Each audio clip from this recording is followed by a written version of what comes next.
Story time with She Speaks a Lot. This story is entitled The Mountain. My mother said that out of all 5 of her children, I was the easiest baby. I think what she meant was that I hardly cried, rarely fussed, and was generally asleep, which I guess was a good thing for her. As the 4th of 5, she had a lot to deal with before she could ever get to me. So I made it easier for her. I kept doing it as I grew up. If one of my siblings dropped their ice cream, I'd give them mine so they wouldn't make a scene. When someone had to sit in the middle seat, you can bet that's where my car seat was strapped. In 5th grade, when Carla Gomez stole my cookie out of my lunchbox, I just shrugged and ate my carrot sticks.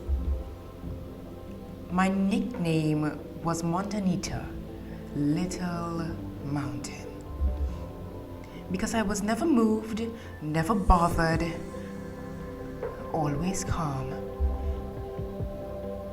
In 7th grade, I broke my leg. But I didn't tell anyone for 3 days. I just gritted my teeth and hopped along until my father found me crying on the bathroom floor. He took me to the hospital and bought me a cast we couldn't afford. And when the kids at school called me cripple, well, you can guess what I did. In high school, my little sister Sophia was getting picked on by some boys. I pretended I didn't see.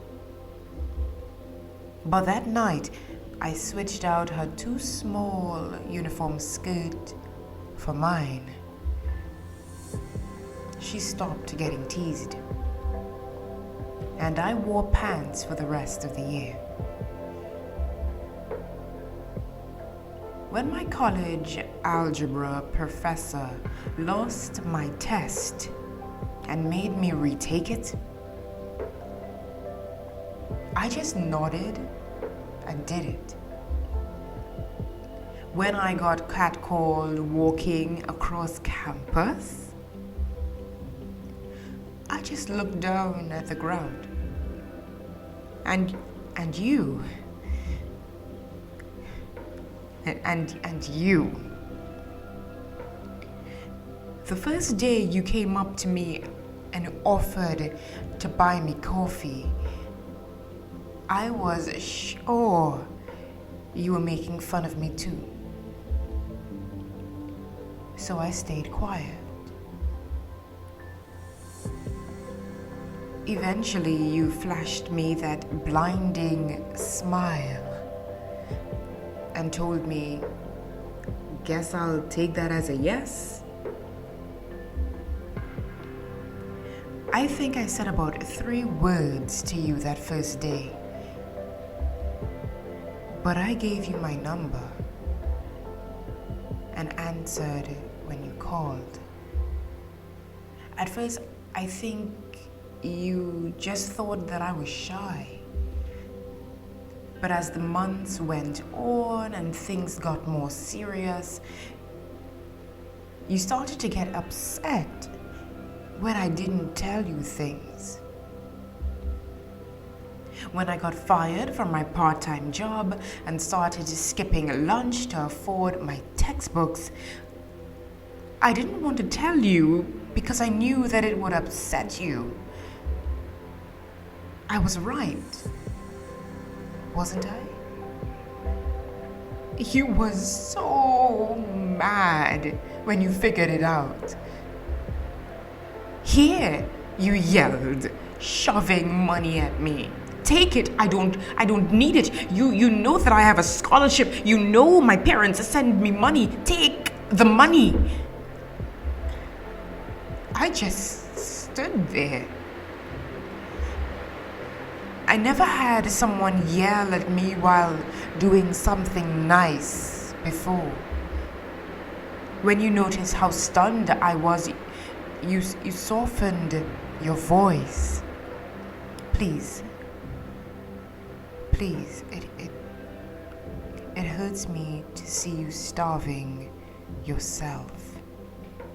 Please take the money. For the first time ever, I talked back.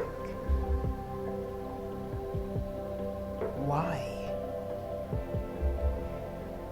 You laughed at me. Because I love you, you idiot.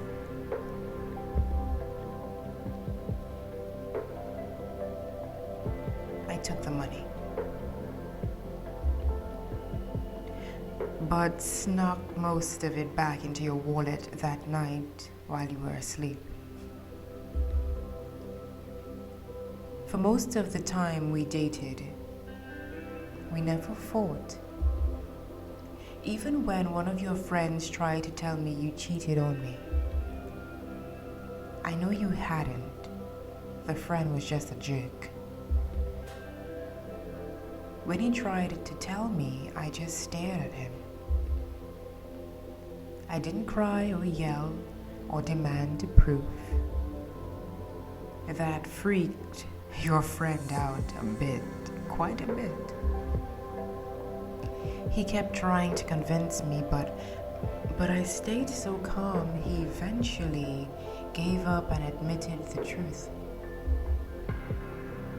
Later, you told me you couldn't believe how amazing I was to trust you so much. The truth was, I had no idea if it was the truth or not. I just didn't react because I knew if I did, it wouldn't change the outcome. And I'd learned that staying calm in situations like that gave me the power. Our marriage, too, had very few fights. If you didn't take out the trash like you said you would, I did it. And when you noticed I'd done your chores, you felt so bad that you'd do some of mine to make it up. When our children misbehaved, I never raised my voice or screamed or made a scene. I just asked them what they did. And eventually, they'd cave. Our oldest told me once, it'd be much less scary if I just shouted at them like Dad did.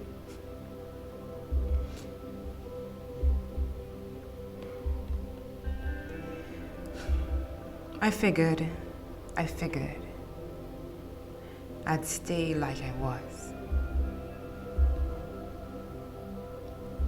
Calm, quiet, a peacemaker, non-reactive for the rest of my life. But you changed that, you jerk, when you died. When you died, it was like that frozen mountain of emotional outbursts inside me melted all at once. Nobody expected it when I started screaming and sobbing at your funeral. My older brother tried to take me outside and I punched him in the jaw. I apologized later, of course. You'd hardly recognize me now. I think. It's a lot harder for me to stare blankly now and take things. Because I keep remembering you saying, stand up for yourself. You deserve better, mi amor. And you're not here anymore to stand up for me. Or our kids. I don't know how to describe it exactly.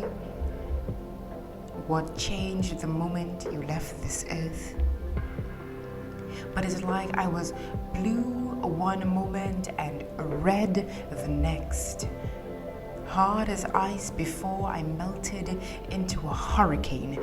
I was a mess for a year or two, I think. Before I managed to get everything under control again. But even now, I'm not like I was. I'm still calm and rational, and I think before I speak. But if anything or anyone threatens our children or their happiness, I know I have to be the one to protect them. And as anyone who's gone mountain climbing knows, the serene snow-covered peaks that look so tranquil from a distance are the deadliest. And that was the mountain story time with She Speaks a Lot.